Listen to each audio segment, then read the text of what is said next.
Hello' বন্ধু বান্ধৱীসকল, আজি মই আপোনালোকক দেখুৱাম নীল আকাশৰ সন্তানটি আজি ঘৰলৈ আনিব আৰু ঘৰলৈ অনাৰ পিছত তেওঁলোকৰ সন্তানটিক কিদৰে সকলোৱে আদৰিছে আজি সকলোবিলাক দেখুৱাম। আপোনালোকে ভিডিঅ'টো শেষলৈকে চাই থাকিব।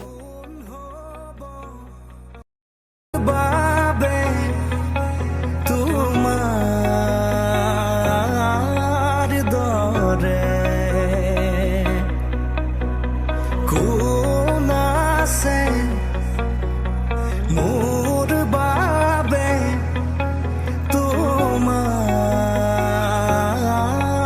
দরে কাষলে আহানা জিয়া মৰম আছে জানা